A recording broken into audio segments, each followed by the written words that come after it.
Salut et bienvenue à tous dans cette formation dédiée au C++. Alors, la fois dernière, nous avons fait un tour d'horizon pour savoir qu'est-ce que c'est que le C++. Alors, pour cette deuxième vidéo, nous allons devoir installer les outils qui vont nous permettre de pouvoir utiliser le langage C++. Alors, sur C, comme nous l'avons vu la fois dernière, que le C++ est un langage compilé. Contrairement par exemple au PHP ou soit au JavaScript qui sont des langages de scripts ou soit des langages interprétés. Le C++ est un langage compilé, c'est-à-dire il a besoin d'un compilateur pour pouvoir traduire le code que nous allons écrire en code binaire qui est directement compréhensible par l'ordinateur. Alors, sur C, nous distinguons deux types de compilateurs. Alors, nous avons un premier temps des compilateurs qui sont sur le web, c'est-à-dire vous n'allez pas avoir besoin de pouvoir installer quoi que ce soit directement au niveau du web. Nous allons écrire tout ce qui nous passe par la tête. Mais il est à noter que ces compilateurs sont très limités. Alors, leur importance est juste de pouvoir écrire des petits bouts de code, histoire de faire du test. Alors, là, c'est à mon humble avis. Alors, dans un premier temps, je vais vous mettre un lien au niveau de la description de cette vidéo et vous n'aurez plus qu'à cliquer pour vous rendre dans ces sites de Webbox. Alors, c'est un compilateur en ligne qui va nous permettre de pouvoir écrire du code qui sera compilé sur Internet. Alors, il est à noter que pour que ça fonctionne, vous allez avoir besoin d'une connexion Internet. Alors, arrivé sur ces sites, nous remarquons que nous avons face à 5 onglets. Premièrement, ici, le premier onglet qui va nous permettre de choisir le langage sur lequel nous allons travailler. Je m'explique.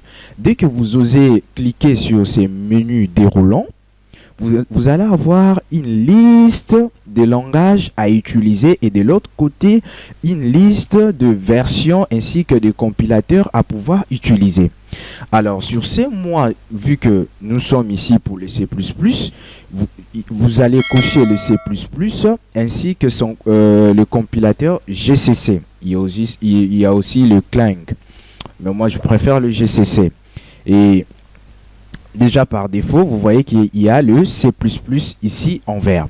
Alors, le deuxième onglet ici, c'est l'onglet des options. Ça va nous permettre d'activer quelles sont les options que nous souhaitons utiliser. Par exemple, là, vous voyez, il y a l'option warning, c'est-à-dire quand nous allons écrire nos codes, au cas où il y a plutôt une portion de code qui n'est pas valide, cela sera signalé. Donc, warning en français, attention. Et aussi, nous voyons que ici, on inclut plutôt, la librairie Boost de C++. Et à part ça, là, nous pouvons choisir la version de C++ que nous souhaitons utiliser. Alors, vous pouvez choisir le C++ 11, le C++ 14, le C++ 17. Mais il est à noter que cela n'a pas tout à fait d'importance. Alors, moi, je vais laisser cocher le C++ 17. Donc, utiliser la version de C++ 2017. La version 2020 n'est pas encore prise en charge au niveau de ces compilateurs en ligne. Alors, le troisième onglet ici va nous permettre de pouvoir saisir notre code. Ça sera un peu du type éditeur de texte. Alors, si nous descendons un peu plus bas, ici, au niveau de notre quatrième onglet, nous allons avoir les boutons Run, soit CTRL plus la touche Entrée. Alors, cela va nous permettre de pouvoir exécuter notre code écrit ici au niveau de notre troisième onglet. Alors, et pour finir, le cinquième onglet, ici, ça sera le console, notre console ici. Ça va s'afficher ici. Ça sera en tout noir, bien sûr. Ça sera le résultat de notre code. À titre d'exemple, si j'essaie d'appuyer sur Run, Vous voyez, le code s'affiche bel et bien. Alors, pour cette vidéo, je ne vais pas me mettre à vous expliquer qu'est-ce que ça fait que ces codes. Juste en bref, sachez que ça va afficher Hello World. Le but de ce code est d'afficher juste Hello World qui est ici. Et puis, vu qu'il y a un 0 ici, sachez que cela veut dire que tout s'est bien passé. Voilà. Alors, comme je vous ai signalé au début de la vidéo que ces compilateurs en ligne, ce sont des compilateurs qui sont bien limités. Ils sont utilisés juste pour pouvoir faire des petits tests de portions de code. Alors, nous allons maintenant apprendre à installer un IDE. C'est un programme qui englobe tout ce que je viens de citer ici. Alors, pour ça, je vais vous mettre aussi un code au niveau... je vais vous mettre plutôt le lien au niveau de la description de cette vidéo. Alors, l'IDE, en fait, c'est notre environnement de développement. Ici, pour l'apprentissage du C++, moi, je vais utiliser Microsoft Visual Studio Community. En fait, il est à noter que cela est disponible uniquement sur Windows. Alors, ça tombe bien vu que je suis sur Windows. Alors, vous allez cliquer sur le bouton télécharger Visual Studio. Notez que ne le confondez pas avec Visual Studio Code que nous avons téléchargé lors de l'apprentissage de la création des sites web en HTML5 et CSS3. Là, c'était Visual Studio Code. Mais ici, nous allons utiliser Visual Studio Communauté. Alors, il est à noter que cela est entièrement gratuit. Nous allons cliquer sur le bouton téléchargement gratuit. Et voilà. Tac. Et là, on va nous rediriger vers cette page et le téléchargement sera lancé automatiquement. Et voilà, le téléchargement vient de commencer. Donc, je vais devoir couper la vidéo. Nous allons nous retrouver après la fin du téléchargement.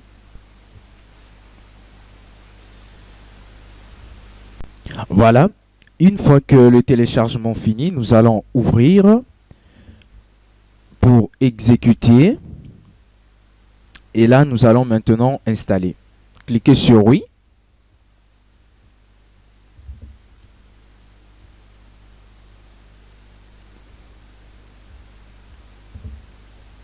Et là, continuer.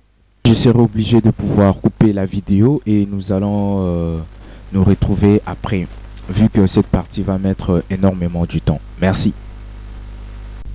Alors voilà, après l'installation de Visual Studio Installer, nous allons arriver ici et nous allons juste cocher cette option développement desktop en C++ et nous cochons. Voilà. Une fois coché, nous allons directement cliquer sur installer. Et voilà l'installation qui va démarrer. Et là, je vais devoir encore couper une seconde fois et nous allons nous revoir dès que l'installation finit. Merci.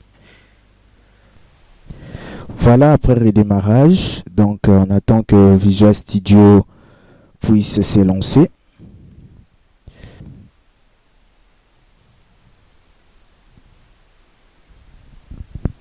Donc voilà, là ils vont vous demander de vous connecter avec votre compte Microsoft. Donc moi je vais me connecter avec mon compte vu que j'ai déjà un compte Hotmail.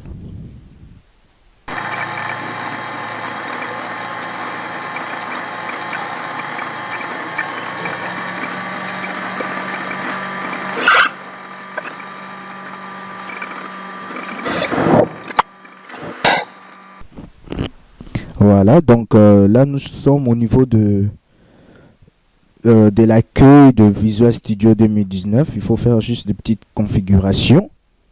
Donc là, continuer sans code.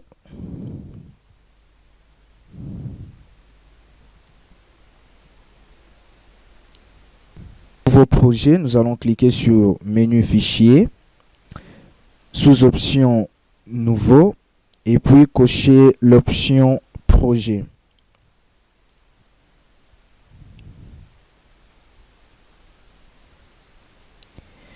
Et à partir d'ici, maintenant, nous allons devoir créer un nouveau projet. Alors, application console, voilà, C++, application console, et on clique sur suivant. Et ici, on va nommer notre projet. Par exemple, là, je vais l'appeler par test. Et ici, on doit choisir le chemin. Donc, je vais devoir créer un nouveau répertoire. Donc, je vais le mettre à la racine de mon ordinateur. Donc, disque C. Et là, tac, tac, tac, nouveau dossier. Donc, cours C++. Voilà. J'enregistre et hop, sélectionner les dossiers. Donc, nom de la solution test. Ici, on nous demande de placer la solution et le projet dans la même répertoire. Ben, on laisse par défaut. Hein. Et là, on crée le projet.